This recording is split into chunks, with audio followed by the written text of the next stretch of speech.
Good afternoon, everybody. Welcome to the 5th session of our conference on responding to fall armyworm in Africa. My name's Ken Giller. I'm chair of the Sustainable Development Solutions Network. We have a thematic group working on sustainable agriculture and food systems that I help to co-chair.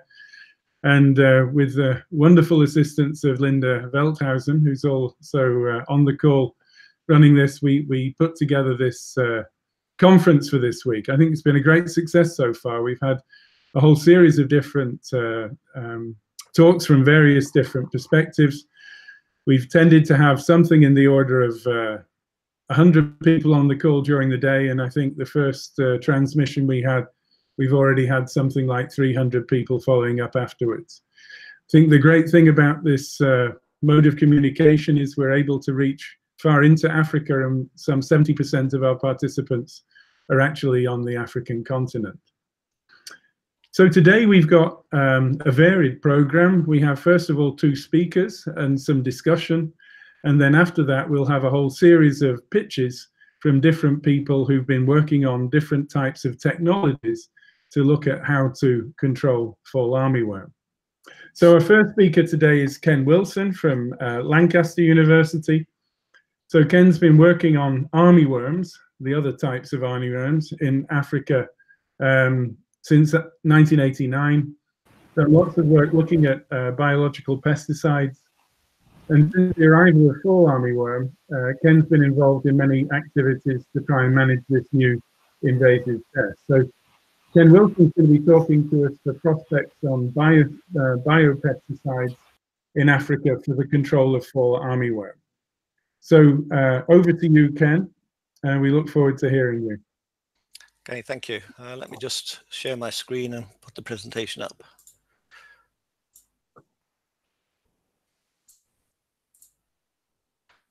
Okay, good afternoon, everybody. So yes, I'm going to be talking about the prospects for biopesticides in Africa for control of fall armyworm. When fall armyworm... Sorry, Ken, just to interrupt you. Are you sharing your screen at the moment? Because we cannot see it. I thought so. I have to tell it which one. Let me just do that again. Perfect. Share. Yes, now we can see your slides. Okay, please great. Go ahead. Okay. With the arrival of the fall armyworm in January... Sorry, interrupting you again. We see your slides. It's quite small now because it's the one slide and the next one that comes up. Perhaps you can make a full screen so people can see it in the broadcast as well. Please, the proper one. Yes, perfect. Okay. Yes, thank you. Shall I try again? Third time lucky.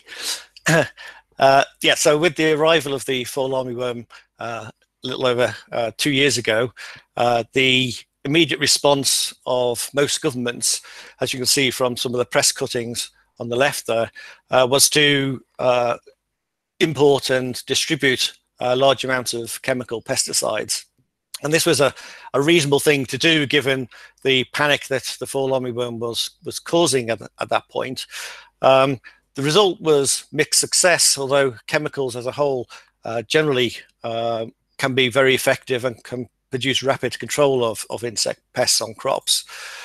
But the problem with a lot of chemicals is that they're rather broad spectrum, which means that not only do you kill your target pest, in this case fall armyworm, but you're also likely to kill beneficial insects such as insect pollinators and also the natural enemies of the pest, so things like parasitic wasps and predators.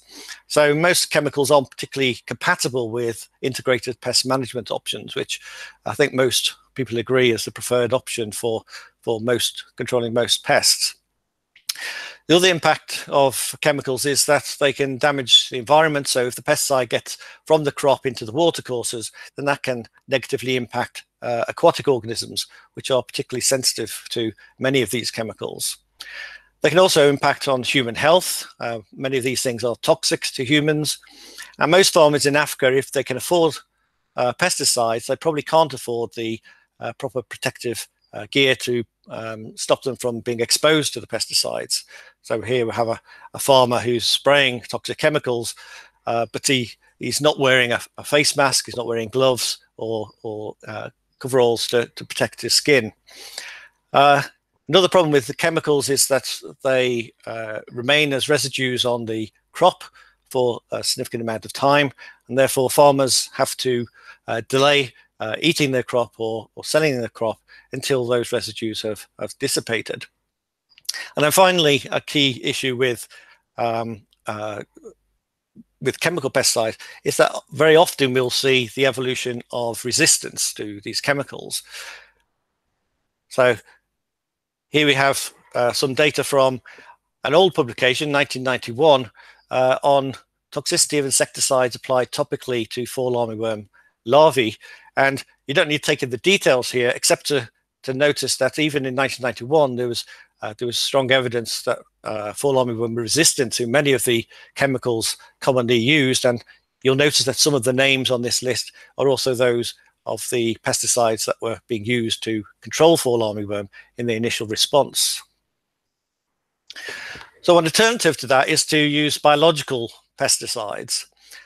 This slide shows a list of biopesticides in the very broadest sense, and it comes from the paper published by Cabby last week, published in Journal of Applied Entomology, where they've taken a very broad definition of a biopesticide as anything that's of biological origin that can be used to control pests. I'm not going to talk about most of these because I don't have the time. I'm going to just focus on what we might call the classical microbial biopesticides. So these are pathogens of insects which replicate in the insect and end up killing it. And this includes things like bacteria, particularly Bacillus thuringiensis is commonly used for the control of armyworm. Fungi such as Metarhizium species and Bavaria bassiana, and the baculoviruses, which is the main pathogen that I work on, which includes the fall armyworm NPV, or nucleopolyhedrosis virus. I'm not going to spend too much time talking about the mode of action of these different biopesticides, just to remark that both the bacteria and the baculoviruses infect their hosts via ingestion. So you spray the bacteria or baculovirus onto the crop plant where the insects are feeding, and when they feed, they ingest the bacterial spores or toxic crystals in the case of bacteria, or the infectious occlusion bodies in the case of the virus. In contrast, the fungi infect their host via percutaneous infection. So basically the conidial spores land on the skin or cuticle of the insect, they germinate and then replicate within the body of the insect. In both of these cases, what we see is that when the insect dies due to the infection, they also liberate more infectious particles from their bodies. So the virus will liberate occlusion bodies, and the fungus will liberate conidial spores, and they are then available for infecting more insects. So there's a certain degree of what we call secondary cycling of these biopesticides. So that's because the virus and the fungus and the bacteria are self-replicating. So when they die, the infectious particles are then available for the next cohort of insects that might be on the crop, depending on environmental conditions and other factors. So what are the other benefits of biological pesticides? And I will come on to talk about the negative side of biopesticides in a moment. So the benefits are they can be just as effective as chemicals if applied correctly, and that usually means applying to younger larvae. Another benefit is that resistance evolution is highly unlikely. It has occurred once or twice, but it's very unlikely to occur for many of these. And that's because whereas a chemical is a simple compound that often only requires a single mutation in the insect in order to overcome it, these biopesticides are genetically diverse entities, and therefore our insect will probably have to undergo several mutations before it can be resistant to all manner of different mechanisms used by those pathogens to invade their host. And this is particularly true of pathogens that are used which are wild type and a mixture or cocktail of different genotypes. Another advantage of biopesticides is that they have low impact on non-target insects. Most of these are highly specialized in their host. So, for example, African armyworm baculovirus only ever kills African armyworm. It doesn't even kill fall armyworm. Others are more broad spectrum than that. So the BTs, for example, may specialize in a broad class of insects such as Lepidoptera or beetles or mosquitoes, but they still tend to be much narrower spectrum than most chemical pesticides. And that means that they are entirely compatible with integrated pest management options. They also have low toxicity to humans, and they have low residue risk. So farmers don't have to wait too long post-spraying before they can eat their crop or take it to market. So if they're so great, why isn't everybody using them? Well, the problem with biopesticides is that they're living entities. So it takes a while for them to replicate to a sufficient degree to kill their host. So typically, it'll take 2 to 7 or 8 days for these biopesticides to kill their hosts. And that can be a constraint. So down the bottom here, I've got some data from our own work on African armyworm and its virus. And you can see that it takes about 6 days before we achieve greater than 80% kill. But just like you and I, in fact, myself at the moment, your appetite wanes when you're feeling sick. So our insects will also stop feeding once they start to feel the effects of the pathogen. So they'll probably stop feeding after a day or two anyway. So they may be alive and on the plant, but they're probably not doing it too much damage. Another problem is also one of its advantages, the high specificity of many of these biopesticides. Because they have just a few target species, if our farmer wants to go out and buy a pesticide for fall armyworm, that biopesticide is not going to be any use if he should get, for example, beetles eating his crop or some other pest. So the high specificity can also be a negative aspect, because the farmer may have to buy multiple biopesticides depending on which pest he has. Another constraint is that often it's the earliest instars, the youngest insects, that are most susceptible to these biopesticides. So for nuclear polyhedrosis virus, for example, it's recommended to spray not greater than third instar larvae, so first, second, and thirds. So it requires the farmers to be vigilant to be able to spray at the first signs of the pest, and that's because of what we call developmental resistance. The larger the insect is, the more resistance it has to these biological pesticides. Another constraint with using biopesticides is that they are sensitive to temperature, and this is particularly a problem for storage of biopesticides.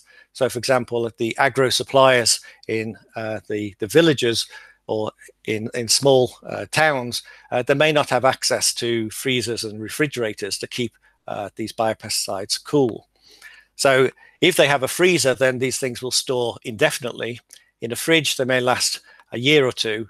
Above about 25 degrees, and the efficacy starts to wane fairly rapidly, and you probably wouldn't want to store them for more than about 6 months. Another problem with biopesticides is that they can be more expensive than chemicals, particularly the baculoviruses. And that's because, in the case of the viruses, they can't easily be produced in vitro, and therefore you need to maintain a large population of insects with which to infect to produce more biopesticide. And that obviously requires labor, and it requires other resources to maintain that. And the final issue is sensitivity to ultraviolet radiation in sunlight. So I'll show you some data later to illustrate this, and an innovation we've come up with to try to solve it for baculoviruses. But this sensitivity means that it's recommended that application of baculoviruses occurs at frequent intervals, maybe weekly intervals. And this is true also for the other biopesticides. So are biopesticides actually available to farmers in Africa at the moment? Well, the answer is yes and no. there are some products available, mainly BT varieties and some fungal products. So the paper by Cabby listed below there identified that BT, Bacillus thuringiensis, is available in 10 countries, or it was when they did their survey. Fungi, Bavaria is available in 7 African countries, Metrrhizium available in only 3. And as far as I'm aware, there are currently no MPVs available for farmers to buy in anywhere in Africa for fall armyworm, though there are baculoviruses available for other crop pests. The good news is that because of the crisis that's been caused by the fall armyworm in Africa, a number of commercial companies in Europe, Americas, and Brazil in particular have started to do field trials trying to get their products registered for use in various parts of Africa. So hopefully the situation will change over the next coming months and years. So what are the main factors constraining the use of biopesticides, other than the availability of suitable products? Well, first of all, it's competition with low-cost chemicals. Sometimes chemicals are provided free by governments to farmers, or they have been when the first outbreaks occurred. Also, chemicals tend to be cheaper on average than biopesticides. So I think if we want to get biopesticide use increasing because of the environmental benefits of using safer biopesticides, then we probably need to think about subsidizing their use, or at least their registration. And I believe this has been done in Ghana over the last couple of years, and maybe that's something other countries may want to think about doing themselves. Another constraint on their use is that farmers simply aren't aware of what biopesticides are, or why you should use them, or how you should use them effectively. So I think we need to increase marketing strategies for biopesticides when they become available, and to make farmers aware of the costs and benefits associated with using these biological pesticides, so that they can make an educated choice as to whether they want to go with chemicals or with biopesticides. Infrastructure is also an issue. As say, a stockist isn't going to stock biopesticide if they don't have the facilities for storing them in a freezer or a refrigerator, and that can be an issue in parts of Africa. And then the other constraints, probably if those that are educated in them, perhaps will be put off using them because of the need to repeatedly apply them to the crop, because of their sensitivity to UV, and this involves constraints on time, money, and logistics. So what about the availability? Why aren't more products currently available? Well, one of the main issues is the costs and the bureaucracy associated with registering biopesticides, or indeed any pesticide. This can be expensive. It varies from country to country. The procedures that need to be undertaken varies from country to country, and the speed also varies from country to country, and can be anywhere up to 5 years in some places. So I think if we want to make biopesticides more available, then we need to start thinking about how we might go about harmonizing some of these registration procedures, and that work is ongoing, and I know that FAO and others have been trying to make this happen over the last year or two. Another constraint on the availability of biopesticides is the capacity to produce them locally in Africa. Most of the companies that are distributing and producing biopesticides in Africa are relatively small scale operations, and probably too small scale to be able to mass produce these biopesticides on a scale that would allow them to bring the cost down to make them competitive with chemical pesticides. Third constraint is the low value of maize. I think a lot of us listening to these discussions will have a focus on smallholder farmers. The value of maize isn't high, so most farmers will be growing the maize for themselves. And mostly the biopesticides that are available now are targeted at high value crops, perhaps for export to Europe and elsewhere. And the final constraint is perhaps registration would be easier if these isolates were not being imported but could be identified locally, and maybe those ones are also going to be most effective. And I know that in the wild, fall armyworm is being attacked by a natural fungus, Metarhizium fungus. These are insects that I collected in Zambia last year. This is probably the same fungus that kills African armyworm on occasion. It isn't a universal control for armyworm. It needs the right environmental conditions for natural infections to take place. But maybe that we can collect these natural isolates and use them for production locally in Africa. And I know that ISIPI and others are involved in trying to do this sort of thing. I don't know. I know that Specs MPV, the baculovirus for African armyworm, doesn't kill fall armyworm, unfortunately. Otherwise, we could locally produce that for control of fall armyworm. And I've not actually seen any virus-killed insects myself, and I've not been able to identify any of them using molecular approaches from the samples I've collected, though I am told by several people that there is virus in Africa. So it may be that that local virus can be harnessed by some of the local biopesticide companies. And I want to finish, because this session's all about innovation, after Prasanna and I have spoken. And I want to suggest that maybe we need to think about biopesticides becoming smarter. This is something I've raised previously in previous publications. And I think the problem is that currently we think about biopesticides in the same way as we think about chemicals. We throw them into our knapsack sprayer, and we spray them just as we would do any other pesticide. But these are biological entities. They've got some unique attributes, different attributes to chemicals. And maybe we need to think about trying to harness some of those attributes and to try to reduce some of the constraints associated with using biopesticides as opposed to chemicals. And some of the commercial companies are starting to do this sort of innovation. One company is using a cocktail of different baculovirus products in order to increase the host range of the biopesticide, which means that the farmer could use them to control any one of these different pests. And others are using the biopesticides in combination with other things like soil improvers, improve the fitness of the plant, and maybe you need less biopesticide in order to kill them. So there may be some interesting synergistic effects between these things. Now, I said that one of the main constraints on biopesticides is susceptibility to sunlight. This is some data from corn earworm larvae on lima bean plants.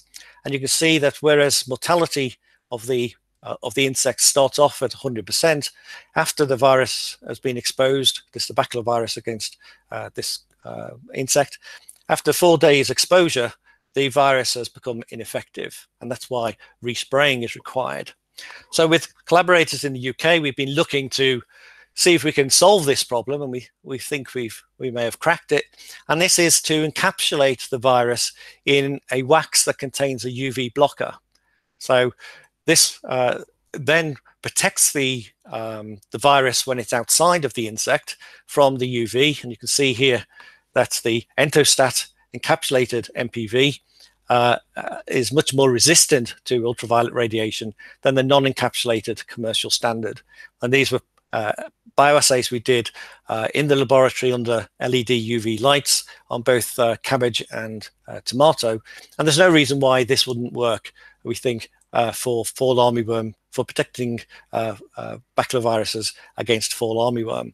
We've not yet done the field trials, but we're in discussions with several companies who hopefully will commercialize this at some point.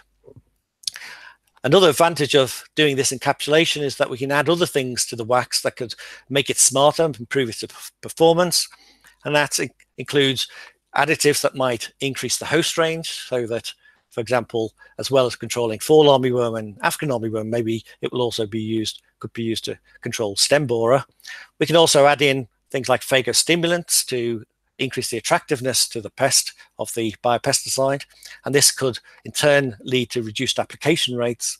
And we could also add in things that improve the physical properties, such as improve the rain fastness of the baculovirus. That's for the future though. In summary, I think biopesticides, they're clearly not a silver bullet, but they are readily compatible with other integrated pest management options, including, for example, new genetic varieties that Prasanna will talk about after me. And we think there might be some interesting synergies between, for example, different plant varieties and baculoviruses. So if the new varieties make the pests grow slower, then that will give a larger window for the biopesticides to be used. There are some biopesticide products currently available in Africa, but most are restricted in their use to high value crops. And also they need to be registered for use against on crops such as maize. These biopesticide products normally come from overseas, so Europe, USA and Brazil are currently trialing products for registration in Africa, and I think that's our best short-term option, though hopefully in the longer term we'll be able to get production of biopesticides at high capacity in Africa itself. Longer term, I think we need biopesticides to get smarter, and I think we also need to do some horizon scanning to identify what the next invasive pest is likely to be in Africa, so we can be more ready for that new pest than we were this time for fall armyworm. Okay, thank you very much. Great. Well, thanks very much indeed, Ken. I think that was excellent talk. I mean, really very broad. It's the first time I've heard about the use of sunscreens for viruses. I think that's very interesting. And also this, I think these innovations of using cocktails to be able to try and address multiple pests at the same time is obviously an interesting one. Many of the questions that have been coming in for you are really targeted very much about availability and current use. So, I mean, you've talked quite a bit about availability registration. Maybe one point from the questions coming in is what's the current use in Africa and how widespread are these being deployed already? And the second one, really for myself, really, is to what extent could we really think about, trying to use the advantages of some of these regional trading organizations like the East African Community to have harmonization, so that if registration occurs in one country, that registration could be carried out over across country borders? Because I know that there is some moves in that regard, particularly to the registration of plant varieties, crop varieties, for instance. Well, to answer your second question first, I think we definitely need those sort of regional organizations to help with these processes. I think one of the issues is that there's a lot of players in these things, so it needs a lot of people to talk to a lot of other people.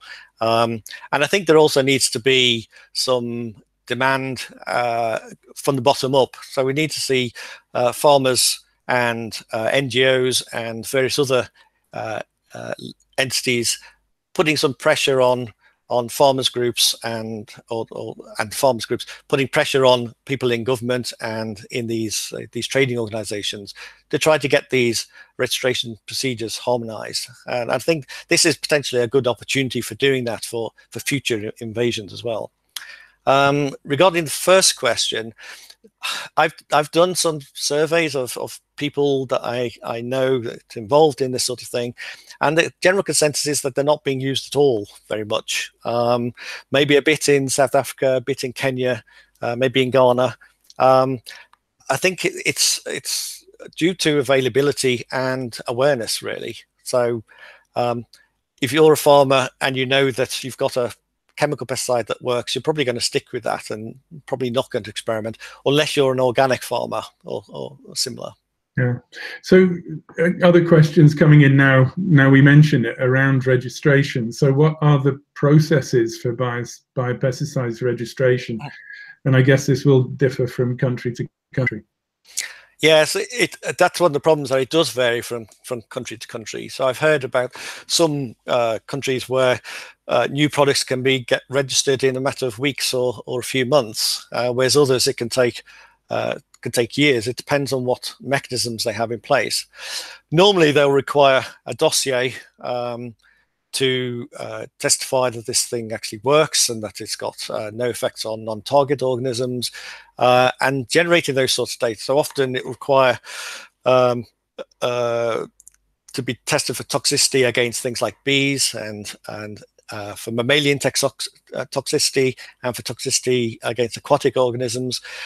Generating that portfolio of information takes some time.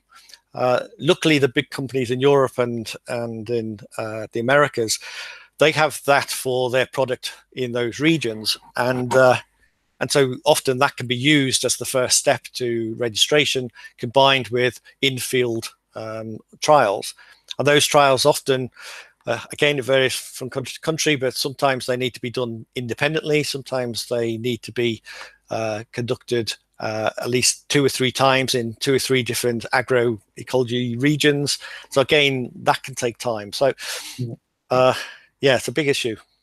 Sure. I mean, you mentioned in your talk, it could be 1 to 5 years, and obviously this is the sort of thing that needs to be ongoing all the time to make sure that we let's say, smooth the road for the future. I think I'd like to move on now to our second speaker, but don't go away, Ken, because maybe we'll come back to try and link both of you in the discussion later on. Okay. So our next speaker then is Prasanna Boddupalli from CIMMYT. I'm not sure exactly where in the world you're sitting, Prasanna, so maybe you can tell us. But Prasanna is going to be then talking to us on breeding for resistance to fall armyworm in Africa. Over to you.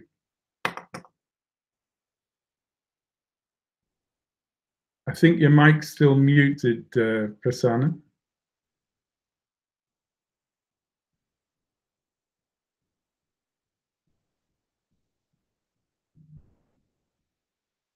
Could you unmute your microphone? Yeah, yes, now I'm muted. Okay, can you let me share the screen now?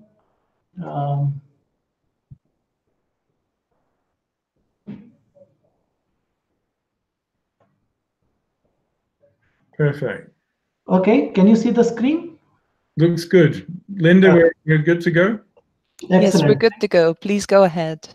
Thank you so much, Ken and Linda, for this opportunity to speak through this innovative e-conference on fall armyworm.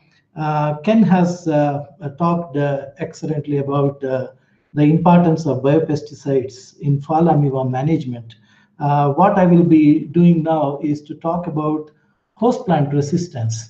So when we talk about fall armyworm, undoubtedly, there is no single solution, there is no silver bullet, and we do require effective scouting, surveillance, environmentally safer pesticides, biological control, cultural and mechanical control, and host plant resistance, and coupled with enabling policies that will help farming communities to get access to these technologies at an affordable cost. So that's the reason why we came up with a comprehensive guide for integrated pest management of fall armyworm, which is available to the web, and it was released in January 2018, and further French and Portuguese versions are also available, both as soft copies as well as hard copies. Okay, now, as I talked about, there is no one solution that fits all. We need IPM packages that are tailored to African agroecologies and smallholder context. And that's where host plant resistance should be considered as one of the most important pillars in this IPM approach, coupled with biological control and the biopesticides, what Ken has talked about. And most importantly, there has to be agroecological approaches for sustainable management of the pest. So all these things, if they are effectively tailored to different African agroecologies, then we can hope to have sustainable solution to this problem. Host plant resistance to fall armyworm, we are not starting anything new, especially for conventional or native genetic resistance. CIMMYT has been working on this for a long time. Remember that fall armyworm is a pest that has been there in the Americas for more than 7 to 8 decades, and CIMMYT breeding program in the 1970s until 1990s worked on resistance to multiple insects, including stem borers and fall armyworm. So insect-resistant maize populations have been developed through collaborative efforts between entomologists and breeders, for various borer species and fall armyworm. And this insect-resistant germplasm primarily comes from the Caribbean germplasm. The Cuban flints, the Antigua landraces are some of the best sources for getting insect resistance in maize. And that's what CIMMYT colleagues used in 1970s up to 1990s. And you can see a range of populations. They are called multiple borer resistant population, multiple insect resistant populations were initially formulated. Then elite inbred lines have been derived from these particular germplasm, as I said, mainly from the Caribbean germplasm as well as from the Tuxpanno maize germplasm from Mexico. This formed the base for us in the 1990s to 2000s to work on insect-resistant maize lines, hybrids, and open pollinated varieties in Africa. So CIMMYT has been working in Africa for more than 3 decades, and a project that helped in developing these conventionally resistant lines, hybrids against stem borers, is called insect-resistant maize for Africa. So all these were very effectively captured in a publication that came out way back in 1997. So we are not starting from the scratch here.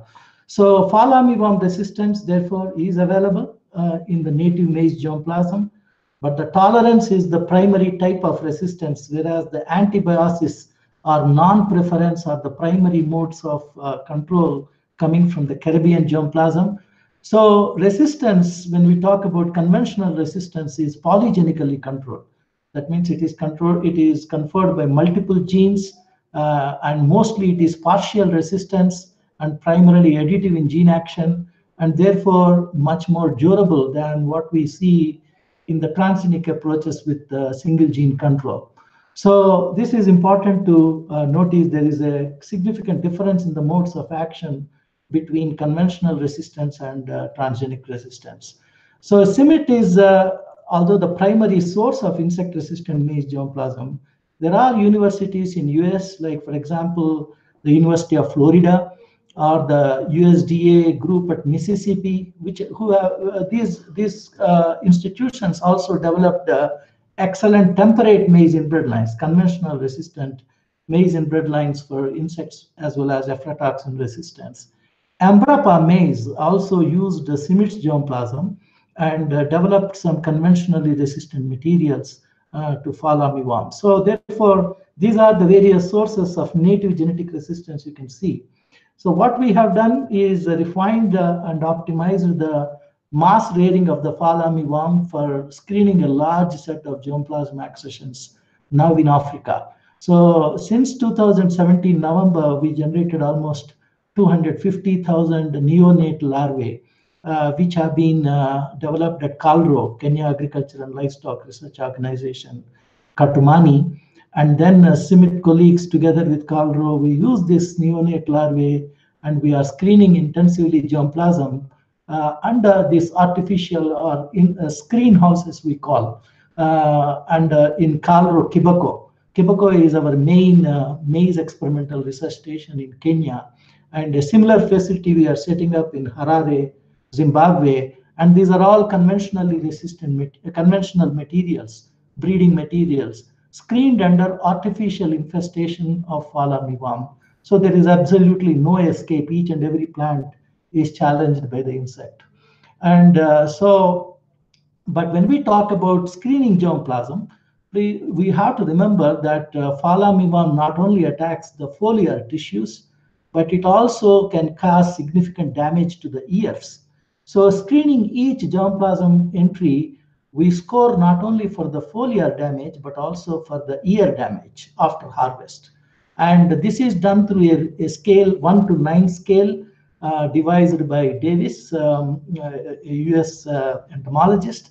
And we further optimized it and published this in the fall armyworm IPM manual. So we have clearly defined rating scales for assessing each germplasm, whether it is indeed highly resistant or tolerant or highly susceptible. But bad news is that many of the excellent drought-tolerant inbred lines that are used in commercial products developed by CIMMYT in Africa are unfortunately highly susceptible. One of the famous examples is the CML444. So when you use this as a parental line, and if you do not take proper control during commercial seed production, then you won't get anything. So CML444 is one of the best inbred lines for drought tolerance. So the challenge is enormous in terms of converting some of these best inbred lines into fall armyworm resistant versions. But what we are currently doing is already released insect resistant maize varieties for stem borer resistance. A suite of them have been released in Kenya and Ethiopia. We started screening them, and you can see two of the highlighted entries there, the Kate 2006-2 and Embu 2015.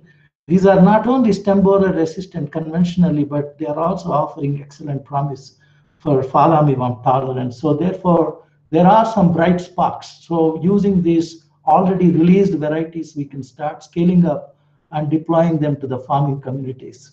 Similarly, a number of insect-resistant varieties have been released through IRMA in Uganda, in Tanzania, Malawi, and Zambia. So our first task is to screen this germplasm under the facilities that we have created in Kibako and further down in Harare, Zimbabwe. So even through conventional resistance, you can see some excellent differentiation. In this slide, you can see side by side susceptible line and the conventional fall armyworm tolerant line. So photos speak 1,000 words here. So you can see some of these lines are offering a very strong response against fall armyworm. So therefore, there is a strong message. There is no need for panic. We can conquer this fall armyworm, although it's a tough challenge. Again, you can see CML71, one of the Cuban germplasm derived inbred line, holding up very strongly under extremely severe infestation in Kibako, and the susceptible line next to it is completely devastated. So we have susceptible hybrids with ear damage. We have tolerant hybrids with absolutely no damage. So these are really important, promising results. We are validating these hybrids as well as inbred lines, and confident of giving some good news to the institutions which are partnering with us, NARS and seed companies, about the materials that can come from CIMMYT pipeline. So these are some of the promising first generation CIMMYT maize hybrids with fall armyworm tolerance under artificial infestation. These are CIMMYT Kenya insect resistant lines, and there is CKDHL means CIMMYT Kenya double haploid line, and CLRCY is something coming from Latin America. So on a 1 to 9 scale, these are somewhere around the 5 or 4 to 5, which is quite good in terms of partial resistance. You don't have to necessarily have 1 or 2. Even if you have anything below 5, it can yield significant results. Many people ask me, what is the basis for conventional resistance to fall armyworm? Do we know anything about it? Some excellent studies have been done in the past to understand the physiological, biochemical, and molecular basis. Terpenoids are, especially beta caryophyllene is supposed to be one of the primary metabolites produced by these materials, especially when it involves antibiosis. Host plant resistance not only includes native genetic resistance, but also transgenic resistance. BT maize is a proven technology. There have been several different crystal protein genes that have been available, Cry1A, Cry1AB, Cry1F. They have been deployed in commercial BT varieties globally for over 2 decades. The BT, the Bacillus thuringiensis, also produces another class of lepidopteran-specific protein called vegetative insecticidal protein. So numerous maize hybrids with BT-based resistance have been released in US, in Brazil, with significant effect. But unfortunately, for some of these events have been defeated over a period of time due to lack of proper insect resistance management. So they served well for 3 to 4 years, and then they got defeated. Then again, another BT event was introduced. But presently, when we visited Brazil, Viptera, the VIP-based BT event, is showing excellent promise. So in Brazil, 80% of the total maize production is based on BT maize coupled with biopesticides. In Uganda, in Tanzania, in Mozambique, and in Ethiopia, under a project called TELA, AATF together with Monsanto and national partners have been testing this Monade 10 event against fall armyworm, originally intended for stem borer, but Monade 10 is also offering a good partial resistance to fall armyworm too. So on a scale of 1 to 9, you will see Monade 10 is somewhere around 2 or 3. It may not be 1, but definitely it offers very good promise, as you can see from this confined field trial in Uganda in March 2018. And the same result we are seeing now in Ethiopia, in Melkasa, where the non-transgenic rows, you can see side by side with transgenic rows. This is an event called Monade 10, and it is showing good promise. However, Monade 9034 is the key event that is already being commercialized in South Africa. And that is the event which can offer even better protection against fall armyworm than Monade 10. So therefore, South Africa is already growing BT maize, Monade 9034 based, which offers protection against fall armyworm. But this is the key issue. A number of BT proteins have been shared across seed industry, for example, in North America as well as in South America. This is the case of Brazil. Over a period of time, one by one, when you introduce different events, they get defeated. Like Criven AB in 2008 has been released. Criven A.105 has been released subsequently. So when we talk about cry proteins, this is an often seen phenomenon of resistance breaking down or insect gaining resistance. So BT maize cannot be successful unless you have insect resistance management coupled with proper stewardship. But finally, my key message here is native genetic resistance to fall armyworm, even if it is partial, is important for Africa for several reasons. The conventional or native genetic resistance is polygenic, therefore it exerts low selection pressure on the insect, and therefore it provides more durable protection. Whereas the BT maize offers excellent protection, it's single gene conferred mostly, and it exerts high selection pressure, and unless there is a proper backup of insect resistance management, it is liable to break down very quickly. So when you're talking about BT maize, it's always good to keep it under conventional or native genetic resistant genetic background. Most of the commercial maize varieties presently in Africa are somewhere in the range of 7 to 9 in terms of susceptibility. So this is a good comparison between BT versus conventional resistance and present commercially grown varieties. So in conclusion, host plant resistance is an important pillar for integrated pest management of fall armyworm. It has to be used in conjunction with other relief measures, especially biological control, biopesticides, and agroecological management approaches. And we need to also look at the synergies, to what extent smallholder farmers can benefit through combined approaches like this, and design and deploy IPM packages that are relevant for different cropping system landscapes and agroecologies.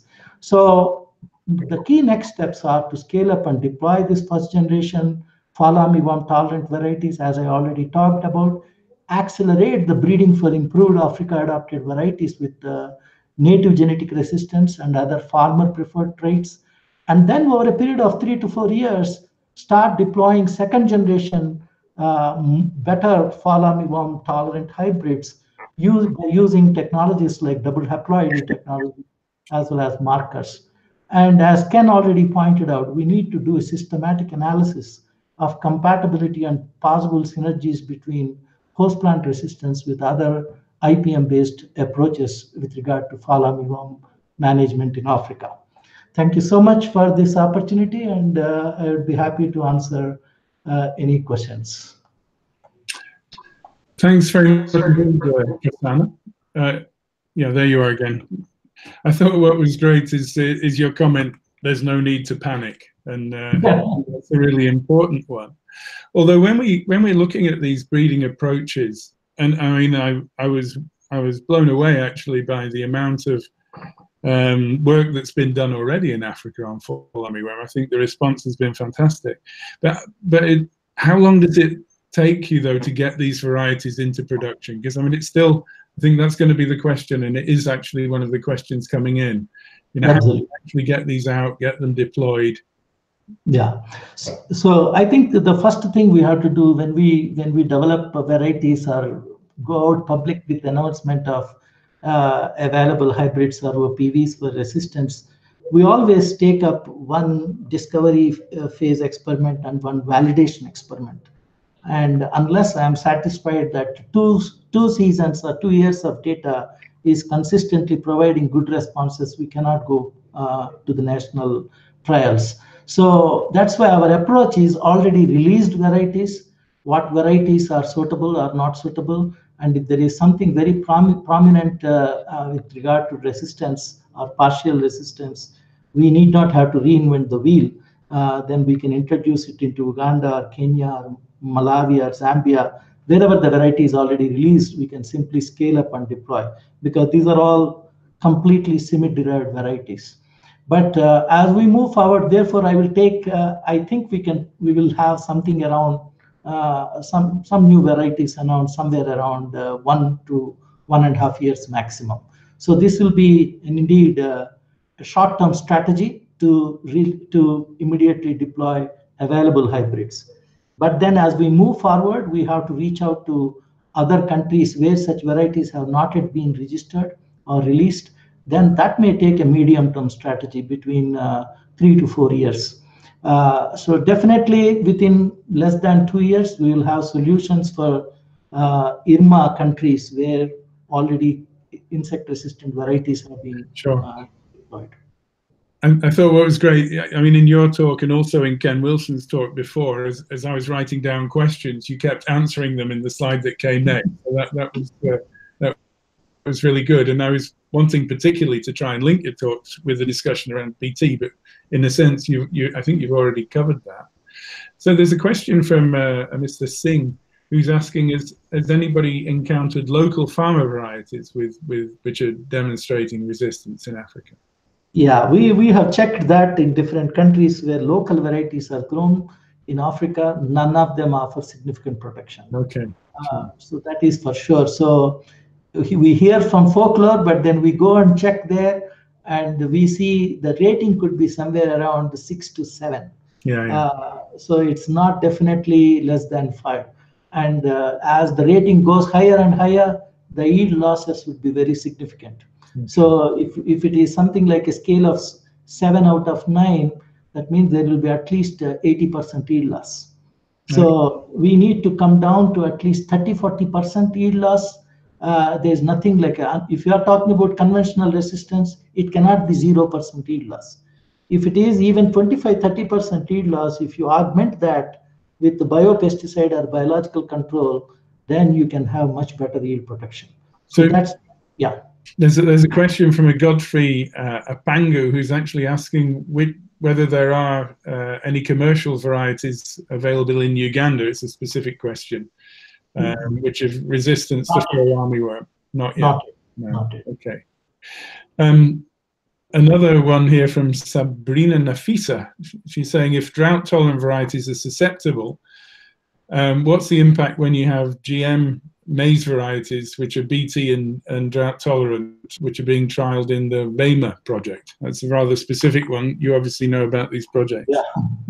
So the VEMA project is now called the TALA project, where there is BT plus DT stacked. And that is the BT variety alone, BT event alone. So that remains to be seen. So far, these events are being tested only under confined field trials, because no country has given permission to test these in open field trials. When it comes to open field trials, we will be able to generate a much stronger data. What would be the extent of yield losses when drought happens? What happens in the on-farm conditions? So there is but remember, BT maize is already being grown in South Africa, not only by the commercial farmers, but also by the smallholder farmers.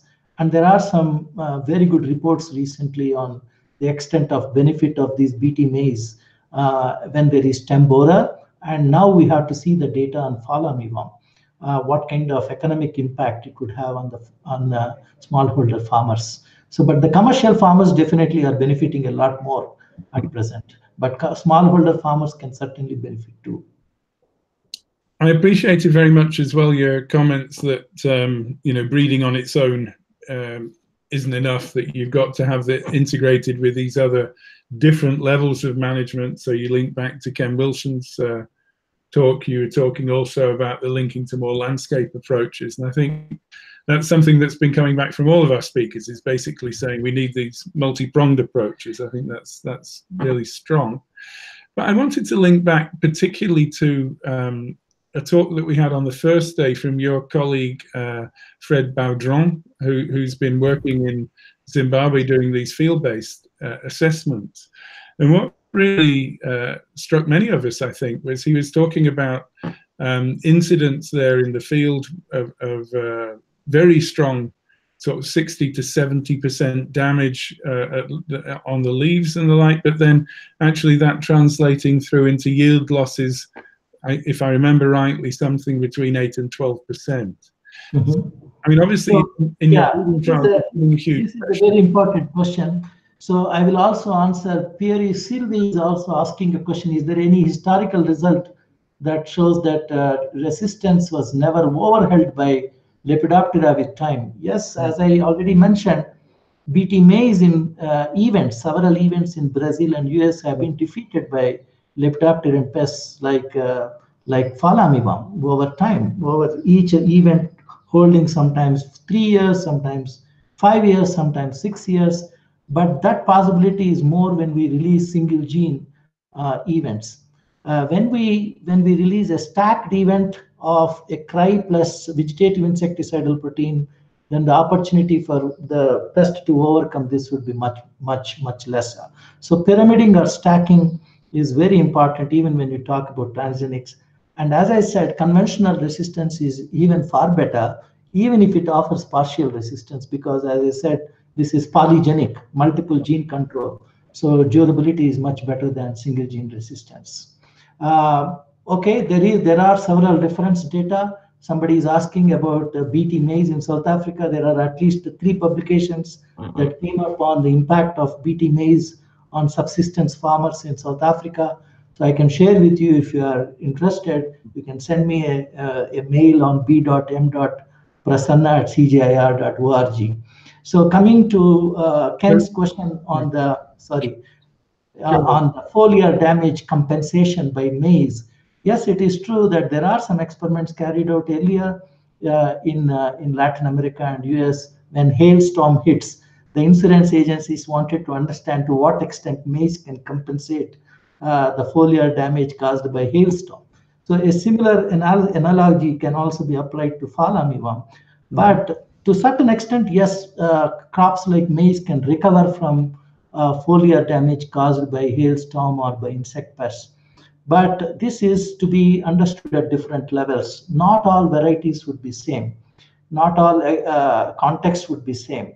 For example, in case of Fall Armyworm, within a span of 120 days, there could be multiple events of infestation of the same crop. So at the early stage or before the flowering stage or during the grain filling stage, because the Fall Armyworm is hardly 35 to 42 days under optimal conditions in terms of life cycle.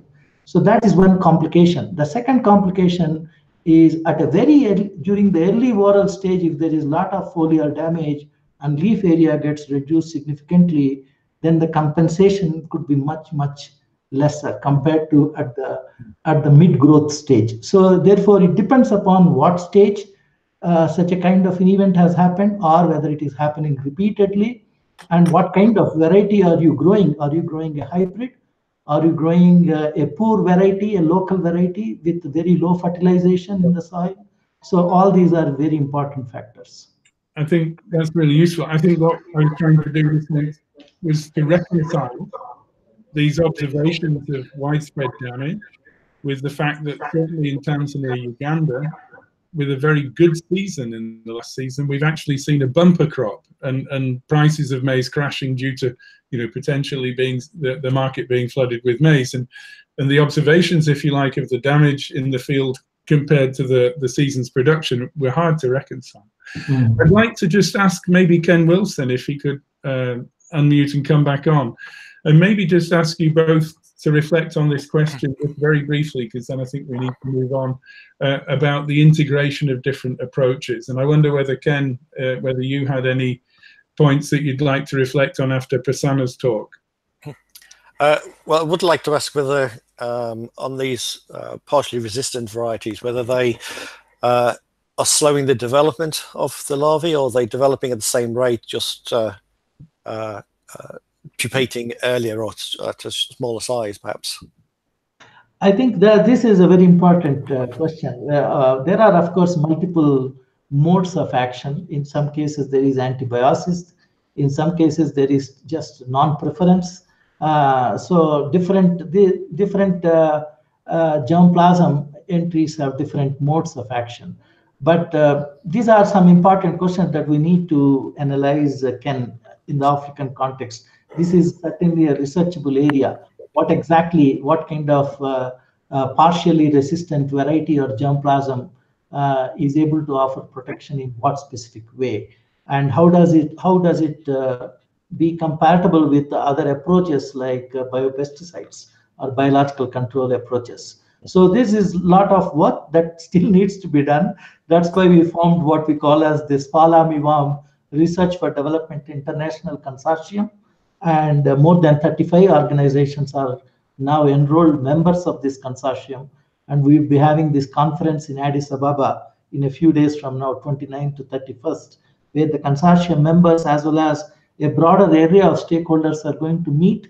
They are going to look at each of the individual components in the IPM approach, what are the key technical or knowledge gaps, and then also how to integrate solutions in an IPM package. So these are some key questions that we need to discuss and come up with a harmonized protocols, harmonized understanding of which questions are more relevant or high priority as we move forward in managing this issue.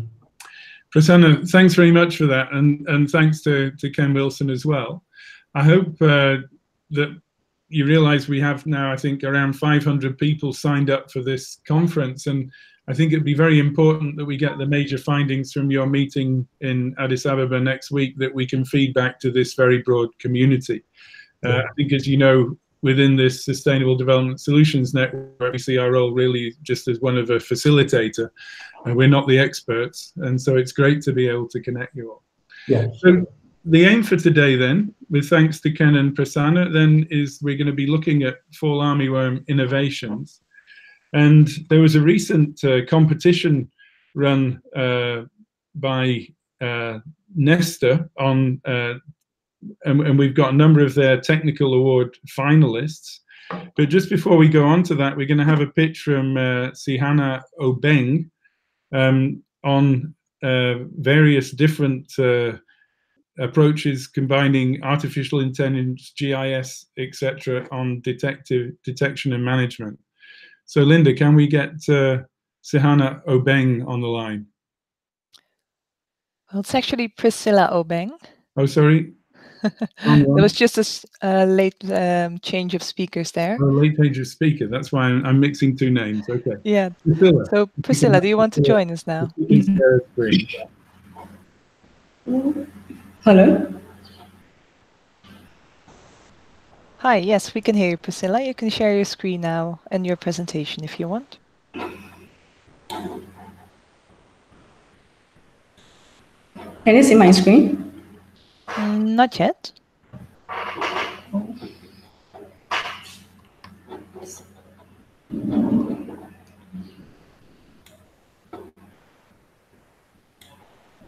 So we tested everything before we came online. Yes, but I'm sharing. Now. So Priscilla, can you make it happen? There we go. Yes. Okay. Good afternoon, everyone. My name is Priscilla Obeng, and I am a project coordinator at Henson Geodata Technologies. What we do is we specialize in geographic information systems, which enables us to build solutions for rising issues relating to agriculture, transportation, finance, and other economic industries. What we've done is to build our own spatial data infrastructure where we operate our own map of Africa. So we are able to put all our solutions on our servers. This afternoon, I'm going to talk about our innovative approach to help combat fall armyworm. We themed our innovation Igeza, and Igeza simply means help. Who are we helping? We are helping a farmer to assess a solution which will help him or her to learn about fall armyworm, to alert experts, and also to communicate with experts in the agricultural value chain. Igeza integrates artificial intelligence, geographic information systems, interactive voice responses, mobile applications, and web applications. With Igeza, the farmer is able to scout his farm, to scan for fall armyworm, and also to map his field. With the web application, we have the control center, which is called the Igeza Control Center. And with the Igeza Control Center, we have a knowledge base in the system. The knowledge base basically holds relevant information on fall armyworm, the life cycle, which explains in details each stage of the pest. We talk about the management of fall armyworm, prevention and monitoring actions, as well as recommended pesticides for farmers to use. Most importantly, we've incorporated FAO's guidance on scouting and trapping, as is a very important tool when it comes to integrated pest management. So what a farmer with an Android phone has to do is to download the Igeza app on Google Play Store. And when the farmer registers for this, when the farmer downloads the app, the farmer is being registered on their platform. The farmer is able to register and give us his credentials. Thus, we are able to profile the farmer. We have access to his location and other relevant information about the farmer. With Igeza, the farmer is able to scan for fall armyworm, to scout his farm, to map his farm. And when the farmer maps his farm, we are able to get the exact area, the size of his farm. The farmer is also able to retrieve scout history and also mapping history. Most importantly, we have the choice for languages. The farmer is able to choose the preferred language. Currently, we have English, Swahili, and French. Due to the scalability of this innovation, any other languages can be put on it. Now, back to the knowledge base. The knowledge base allows the farmer to learn about fall armyworm. So the learn pane that we see on the mobile app is actually what the knowledge base is about. So the farmer can listen and also read about fall armyworm. When we go to the fonts, this is a tool which enables the farmer to be assessed, to be monitored, and most importantly, to be evaluated. The farmer is able to answer set questions so that we can assess the farmer.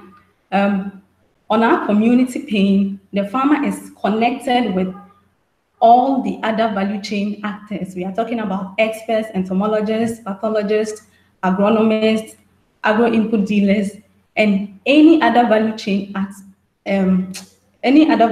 player who is in the agricultural value chain. So the farmer is able to interact with all these stakeholders so that issues relating to fall armyworm can be discussed and also help in the empowerment of the farmer to combat fall armyworm. Because we have a spatial data infrastructure, wherever that the farmer is can be located on our dashboard. Yeah. So for farmers who do not have Android phones, or farmers who do not work with extension agents with Android phones, and also farmers who are not tech savvy, we provide the IVR tool, which is basically a dedicated line to help the farmer to access the knowledge-based system of the control center. So with the IVR, the farmer dials a number, and it has all the knowledge base, the information on Fall Armyworm, the life cycle, everything about Fall Armyworm on the system. So the farmer is also... Can you come to a close, please, Sue? The farmer is able to choose the language of his choice and listen to all the messages that he or she needs. Most importantly, the farmer is also able to communicate with an agent who is then linked to an expert. So the concept of Igeza is to bring the farmer to a community where he or she is able to connect with all the all the agriculture value chain players. Thank you. Priscilla, thanks very much. That was great. We're not going to be able to take questions on each of the presentations now. What I want to do is to run through all of the presentations, and then at the end, we'll try and have some time for discussion. But the next up then is one of the technical award finalists from the Nesta Fall Armyworm competition. So this is Hugh Gosnell from Africa Rising Technologies. So Hugh, can you come online and share your screen?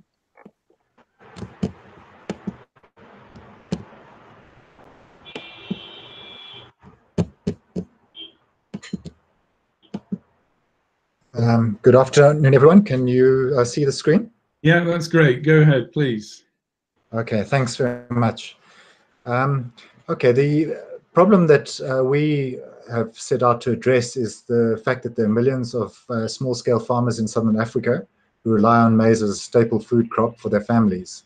They may also sell an additional harvest to local markets, but generally achieve fairly low prices for this.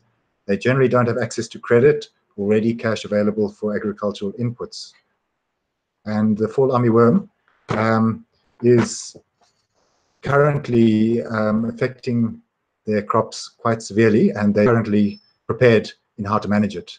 They have little information generally on prevention and on control, and the information from government and from extension officers often doesn't reach, or doesn't reach many of them.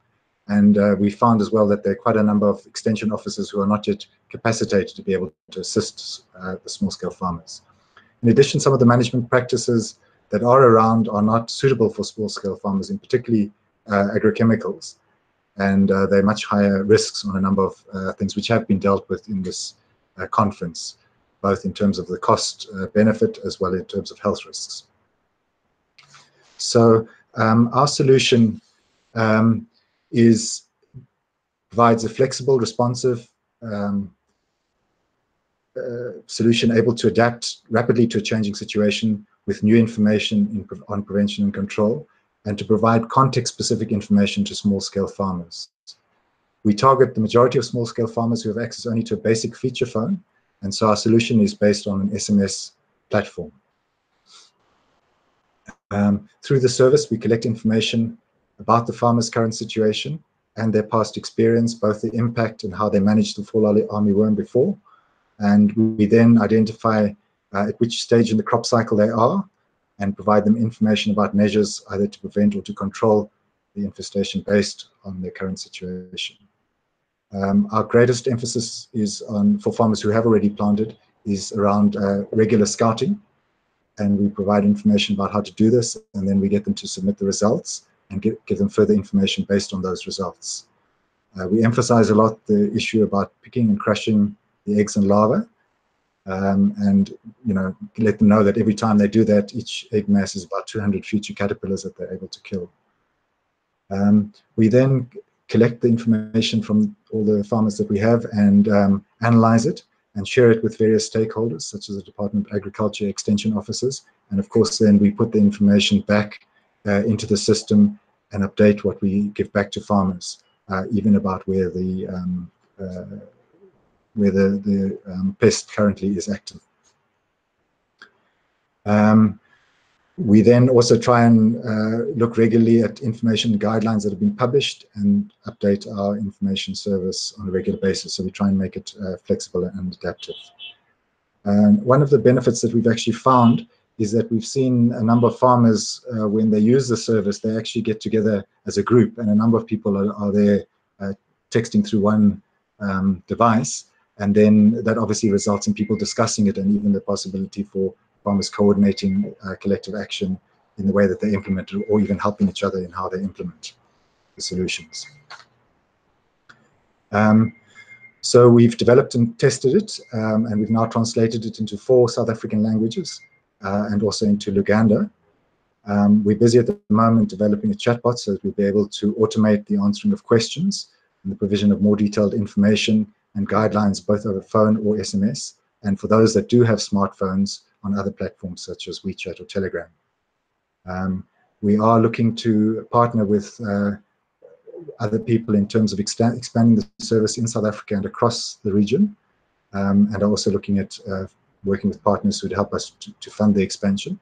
And so we'd welcome anyone to contact us with further information. Perhaps then I'll leave it at that and just come back to, if anyone does want to contact me, my email address is there. Thank you very much. Hugh, thanks very much indeed. That was great. Well on time. So Hugh's sharing his email address there, and again, we'll be able to share information through the other thread.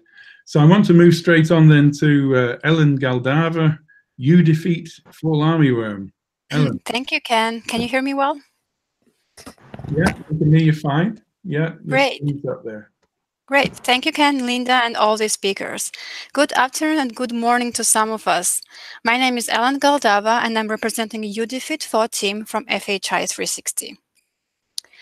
Fall armyworm, a pest native to the Americas, arrived in Africa in 2016, endangering food and nutritional security and challenging the achievement of the Global Food Security Strategy goals. Based on our work under Climate Change Adaptation and ICT Program and Mobile Solutions Technical Assistance and Research Project, FHI 360 identified that farmers in Africa lacked information on how to manage fall. Specifically, African farmers are following 3 harmful practices that further increase crop loss, create problems for soil fertility, and farmers' health. These 3 harmful practices are applying fake pesticides extensively and indiscriminately at the wrong stage of fall development and with unsafe application guidelines. For that reason, our solution, UDefeatFAW, will shift social norms and build skills to lead to 3 priority behavior modifications for farmers: use correct pesticide, spray at the right time and stage, and follow guidelines for safe application. To achieve our 3 priority behavioral change goals, UDefeatFAW incorporates interactive radio, SMS, and interactive voice response for disseminating knowledge regarding correct pesticide use, right time and stage for spraying, and guidelines for safe application. Our digital solution is different from other higher tech digital solutions in that it is farmer-centric, socially inclusive, eco-friendly, and cost-effective. By combining radio and SMS, we aim to reach the most vulnerable populations in Uganda or elsewhere. For example, Uganda, compared to other African countries, has higher mobile phone penetration, but with a big gender gap in phone ownership. To further ensure inclusion of vulnerable communities, we use megaphones to reach farmers in rural areas.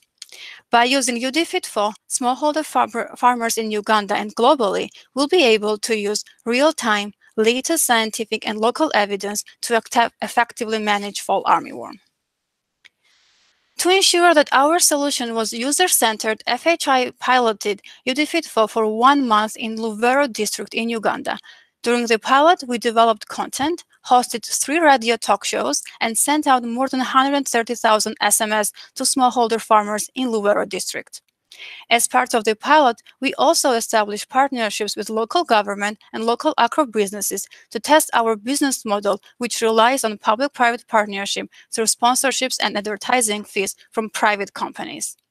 By supporting UDefeatFAW, private sector partners will serve the public by mitigating FAW and still generating return on investments by advertising FAW-related pesticides and equipment. Lastly, during the pilot, we developed and tested viable financial modeling to ensure that UDefeatFAW has a sustainable, scalable, and user-centered business model. Piloted and tested UDefeatFAW is ready for national launch in Uganda. The public-private partnership model also represents a unique opportunity for development world to test a digital solution to combat fall armyworm together with private sector partners. Lastly, the flexibility of UDefeatFAW enables development practitioners and governments to customize UDefeatFAW based on any country's context and any new or existing agriculture crisis.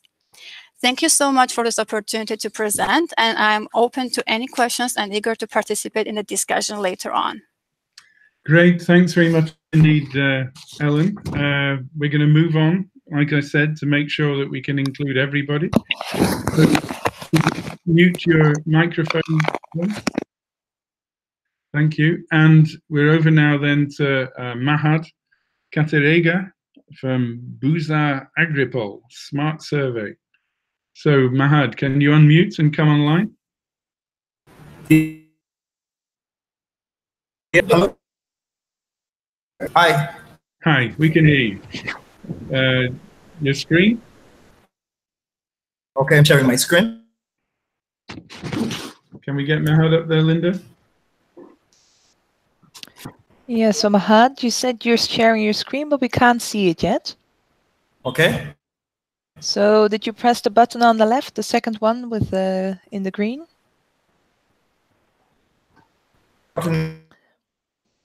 Oh, at my screen. Can you see this? Oh, now we can see it. Now we can, yeah. See my screen? So you can open your presentation and show it to us. I have a video presentation. Oh yeah, that's right. So. Please go ahead. Yeah. Hello? Oh. Please go ahead, Mahad. Okay. I'm going to explain the essence of what to do with the solution. Primary focus is analyzing and specific information to follow me one.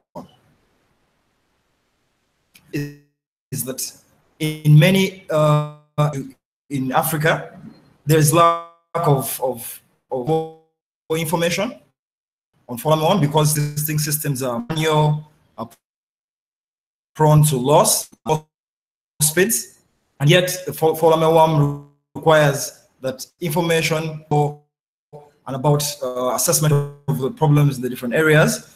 They should in So what we have done with our system is that as soon as the farmers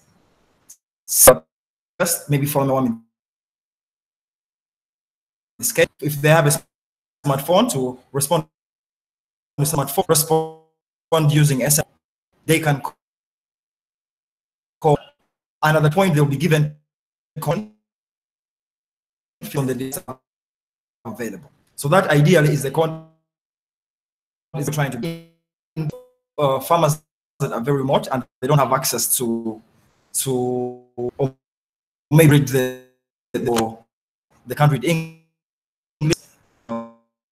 I use technology to respond context information on the rest on my question as well. But it's the sense of what we're trying to. What we're doing is that we're enabling collection of content to be shared with the farmers and the different key stakeholders to ensure that is effective to manage the pest. Thank you very much. At this point, the protocol is.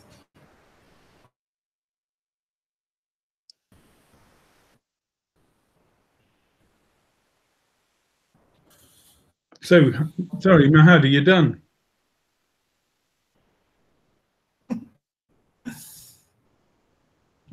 We're having just a bit of trouble with your connection, I think. Mahad, that was great. I think we got the essence of it, so thanks very much. Okay. I think we're going to have to move on then. So I'd like to ask now Kofi Obo on Boa Me. So Kofi, you're up next. Okay, so I'm sharing my screen now. And,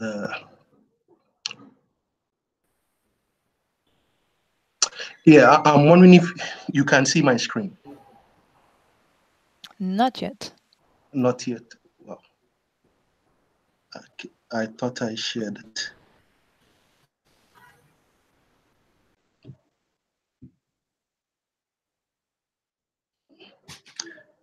Okay, so I believe you can now see my screen. Yeah. Yes, we can. Okay, so I have two innovations I'm showcasing. So the first one is called Boa Me. Boa Me is an integrated digital solution for the fight against fall armyworms. Essentially, we aim to make every farmer happy. Developed by Limitless Apps Studios. Now, the problem, fall armyworms and its negative impact on agriculture, food security, and the economy. You know, Africa stands to lose 20 million metric tons of maize harvest yields to the fall armyworm in a year. Do you know this represents up to 53% of annual maize production in Africa? Do you know these losses are estimated at over $6 billion annually? And the solution, at Limitless Apps, we have a solution for this problem. A solution to combat fall armyworm pest menace across Africa and possibly the world. A solution we call Boa Me. Boa Me means help me in a country. Boa Me, we essentially help farmers through education, information, alerts, and warning farmers and relevant stakeholders about everything fall armyworm. Now, Boa Me is essentially an AI-powered web-based application with a predictive analysis algorithm which receives data from satellite weather tracking, past fall armyworm activities, reported fall armyworm incidences, sightings from our users, and in turn sends actionable insights to our users via the 5 channels of Boa Me. Users are also educated and informed on how to prevent, control, and monitor fall armyworms. Now, this is the 5 channels of Boa Me with the web app in the center, mobile app, the IVR, the USSD menu, the special PA system, and the bulk SMS system. Our aim and the countries we hope to introduce Boa Me in to reduce the negative impact of fall armyworms in Africa by 40% over the next 3 years. Our countries we are hoping to launch, we're already in Ghana, Central region, but from Ghana straight through to Nigeria, Kenya, and Uganda. We're also hoping to launch in South Africa and USA too, because USA still has a big fall armyworm issue. And what you can do to help, you can join us as a partner as we grow, expand, and further develop here from Ghana. You can contribute to our seed funding. We are raising a seed fund at the moment, and you can contact me via my personal email. Thank you. This ends the presentation for Boa Me. Now, stay tuned for something truly revolutionary. I have a second startup, Limitless AI, was formed when we were developing Boa Me, something we realized had to be done. So it is something we call Farmer's Friend, and it's developed by Limitless AI. Fall armyworms, once again, attacks over 80 crop types, completely destroys maize, and if biggest threat to humanity since the plague, and if left unchecked, over 250 million people will face hunger in the next 5 years. Thankfully, our solution Boa Me is going to ensure that does not happen. But how do we prevent or stop the next fall armyworm? How do we predict it and know ahead of time so we prepare for it? How do we make sure farmers in Africa are not caught off guard by another unknown pest? Is that even possible? At Limitless AI, we believe that is possible. By using the power of artificial intelligence and data analysis, we can predict the next fall armyworm before it happens. You see, in a world where we have self-driving cars, drones delivering pizzas, servers creating their own languages, digital currency 7 times more valuable than the US dollar. We at Limitless AI, we are putting an expert agriculture extension officer and a farming encyclopedia in the hands of every farm to prevent the next fall armyworm epidemic. We are leveraging on the power of AI predictive analysis to identify which pest or disease will cross continents and become the next fall armyworm. But we are not stopping at that. We are going even further. Ladies and gentlemen, I present to you Farmer's Friend. Now, Farmer's Friend is designed to be a dedicated mobile device, custom built to the most affordable hardware pieces, and is running our proprietary mobile OS. It's housing our a revolutionary piece of technology, our brick AI system, Omni AI. Now, farmers friend in the various languages, Entry, Ikwafadanfo, and all the way to Zulu. Now, Omni AI, a truly revolutionary piece of technology, will essentially provide daily real-time agricultural guidance in text, photo, video, and text, photo, video, and audio from past and present data sets. And along with all the data processed over our predictive analysis algorithm and machine learning algorithm. Simply put, it's a device which is going to tell a farm one whole farming season ahead in English or their local language, what type of crops to plant, the weather patterns to expect, best practices to utilize, pests and diseases to expect, market prices, and all necessary information to ensure efficient farming. It comes in 4 amazing colors: multi-red, blackberry, black, sweet corn, green, sunflower, yellow. And not only that, we also have a peer-to-peer blockchain payment system, FarmCoin, free access market coin, a cryptocurrency designed for the 700 million unbanked farmers in Africa. Provides seamless, simple payments between farmers and third parties, and even access to low interest rate loans. Farmers Friend is the future of agriculture. It's the path to efficient farming at lower cost, higher yield. It's the solution to unexpected pest and disease epidemics. It will turn smallholder farmers to profitable medium-scale farmers. It's the tool every farmer has been waiting for. And it's coming out in 2022 at only $69. Let's say I'm looking for business and partnerships. All right, Kofi, this isn't an advertising show. This ends my presentation. Thank you for tuning in.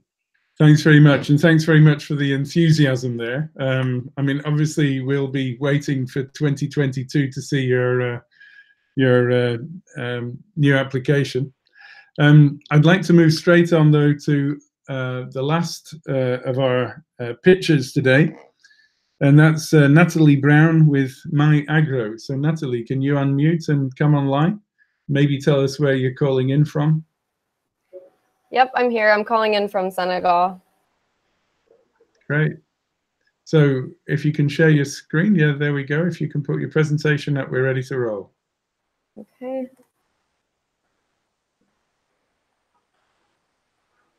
Is that big enough? I can't share it full screen, but I don't see a PowerPoint at the moment, but Linda, are you in control here? Yeah, we can see it now, and it's also showing on the YouTube broadcast. Yeah, now I see it. Yeah, okay. Fine. Yeah, please go ahead. Okay. So hi, everyone. My name is Natalie Brown, and I'm the Development and Communications Associate for MyAgro. I'm going to jump right in and give you some background on MyAgro. And I apologize if I cough. I have a cold right now. So MyAgro is a social enterprise who has pioneered a mobile layaway payment platform that allows farmers to use their mobile phones to pay little by little for high-quality farm inputs.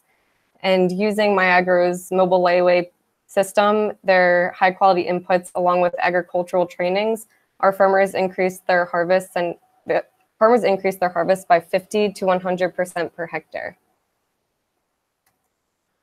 So now moving on to the problem. The majority of farmers we work with, they're smallholder farmers, and they're subsistence farmers, meaning the food that they grow, they use to feed their families. So with fall armyworm attacking and damaging a huge portion of maize farmers' harvests, that means it's also reducing the amount of food that farmers have to feed their families throughout the year. So what farmers need is, they need knowledge on how to manage fall armyworm and the resources to do so in a way that doesn't jeopardize their health or the environment. And they need this all in a timely manner. So MyAgro believes in empowering farmers to lift themselves out of poverty. And our fall armyworm solution includes a few different aspects. The first is our mobile layaway system, which I mentioned. Farmers use their mobile phones to pay for farm packages that include high quality fertilizer, seed, and ag trainings. This year, what we did is we added insecticide into the maize packages for farmers in Mali because we knew that fall armyworm would be spreading. And farmers also receive ag trainings, and they receive ag trainings on modern planting techniques such as microdosing. But what we did this year in order to best equip them against fall armyworm is we've added fall armyworm specific training. So now farmers are learning things like how to scout their fields, how to monitor fall armyworm, the importance of crop rotation, and at which growth stage is it necessary to use insecticide. Mobile technology is a huge part of MyAgro's program. And we've also, so throughout the year, our field agents and vendors, they use smartphones to enroll farmers into our program and to facilitate payments. So this year we created a fall armyworm mobile app, which they're using to track fall armyworm. So if they spot it, they send us a GPS point, and then we generate heat maps based on that. Farmers are also using an SMS alert system, which allows them to notify MyAgro if they spot fall armyworm. And they also have access to a fall armyworm hotline, which they call if they have any fall armyworm related questions. So here's an example of a heat map that we generated last year. This is when we first spotted fall armyworm in Mali, and within just 10 days, we had our agents collect 3,500 data points, and we created this map that informed our decision to add insecticide into the packages, as well as adjust our ag trainings to incorporate IPM and the fall armyworm specific methods that they need to prevent it. So with our mobile technology, along with our growing network of over 900 field agents and vendors, MyAgro is uniquely positioned to respond to fall armyworm. We can quickly communicate with our farmers, we can listen to their needs, we can test out different solutions, and we can respond to their needs in a way that empowers them.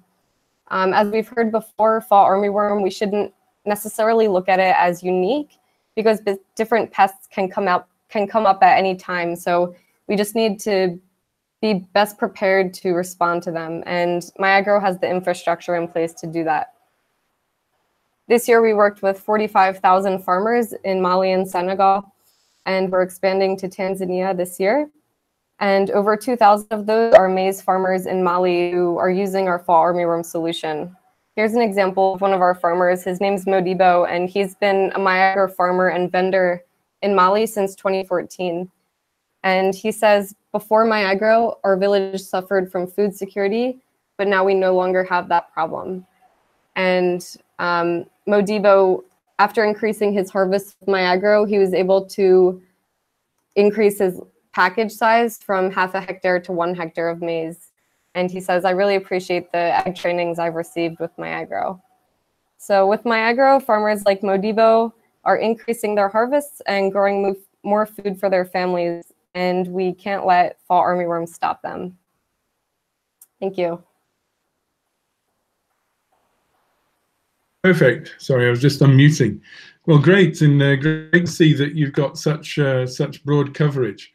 I think we've had some very interesting talks there. A lot of people using mobile technology, very interesting. And I think one of the big questions comes up is how we're managing to link all of this back to this FAO network that they're really trying to build. This what they call the famous network, FAMEWS. Fall Armyworm Early Warning System, because obviously there's a great opportunity here, I think, for collecting data through all of these different applications to feed that back. I'm afraid we're really running out of time on the call today. I want just to pass the word to Linda so that she can highlight back to you all, for those who aren't already signed up to the discussion thread, how to get onto that, and then we'll just make a few words to close off this conference this week. So Linda, I just pass the word to you. Yes, thank you very much, Ken. So I think just now in the discussions we've seen in the chat on YouTube, we've seen a lot of people that want to connect to these people who just gave their pitch. Also, people are connecting amongst themselves. And the best way to do that is through our online conference platform. Everyone who signed up for the conference has already received an invitation to join that. If you are not signed up yet, you can use this link to sign up for the conference, and then you also get access to the online conference platform. And that platform will be online for the next few weeks. Okay, great, Linda. Thanks for that. So essentially then, that brings us to the end of this week. I mean, we've had 5 days, really some world-class speakers speaking to us from all different countries across the globe. And we've all of those presentations are available for sharing, that we can share those through the online thread as well. And for those who want to ask questions, then please direct those questions onto that thread, and we'll be encouraging all of our speakers this week to give you feedback and to answer your questions, and to use this then as a way of keeping the discussion going on Fall Armyworm. Just to reflect generally, I mean, I think one of the things is that we have learned is that the impacts haven't been as devastating as we'd initially imagined. And I think that's a great relief. But obviously, there's a huge amount of research going on looking at these different approaches, from breeding to IPM to biopesticides to BT maize, etc. And all of our speakers have really concluded that no one of those solutions is enough on their own, that we need to look for integrated approaches. We'll be back from our SDSN network in future with other online conferences. We've been delighted at the interest that's been shown, and we hope that we've been able to put some of you in touch with each other to actually take this important work forward. So I'd like to finally thank Linda, particularly Linda Velthausen, for putting all of this together, and you'll hear from us again. Thanks very much.